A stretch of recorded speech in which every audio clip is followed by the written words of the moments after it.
Washington, D.C., we have the lowest crime numbers they've had in years. Zero, it sounds like it's a horrible thing to say, but I might as well say it. Zero murders in the last week since we've done this. That's the first time in memory that that's happened, if you can believe it, how pathetic that is to have to even say it. And I'm tired of listening to these people say how safe it was before we got here. It was unsafe. It was horrible. And Mayor Bowser better get her act straight or she won't be mayor very long, because we'll take it over with the federal government, run it like it's supposed to be run. The numbers were horrible. It was a crime-infested rat hole. And they do have a lot of rats. We're getting rid of them, too.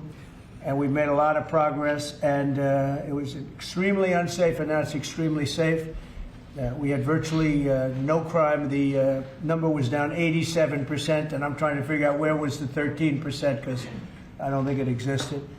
The National Guard has been unbelievable, and they're working with the police. So, you know, I really am honored that the National Guard has done such an incredible job working with the police. And we haven't had to bring in the regular military, which we're willing to do if we have to. And after we do this, we'll go to another location and we'll make it safe also. We're going to make our country very safe. We're going to make our cities very, very safe.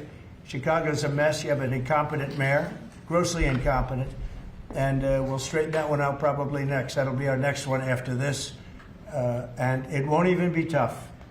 And the people in Chicago, Mr. Vice President, are screaming for us to come. They're wearing red hats, just like this one. But they're wearing red hats. African-American ladies, beautiful ladies, are saying, please, President Trump, come to Chicago. Please.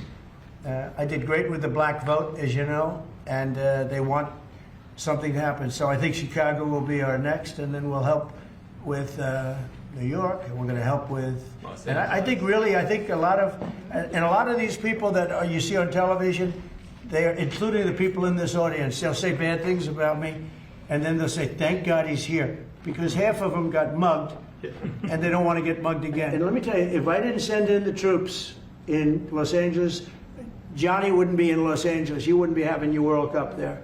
I sent in the troops, and we kept it, and even the police commissioner, the sheriff and the police commissioner, they all said the same thing. They said, we could have never handled what was happening. You saw that, you were there.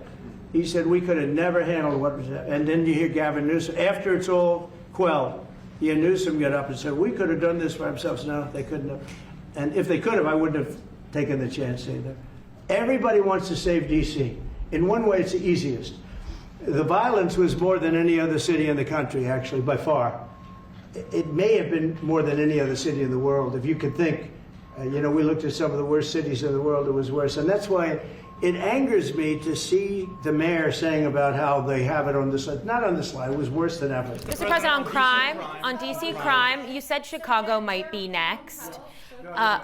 Are you making, have there been concrete steps that the administration is taking to do that? Or what are other cities as well? I haven't spoken to the mayor. He's grossly incompetent. I haven't spoken to the mayor, no. When we're ready, we'll go in and we'll straighten out Chicago, just like we did D.C.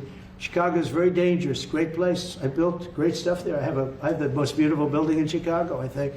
But I hate to see what's happened to Chicago. Different. We could clean that up, too. We'll clean that one up, too.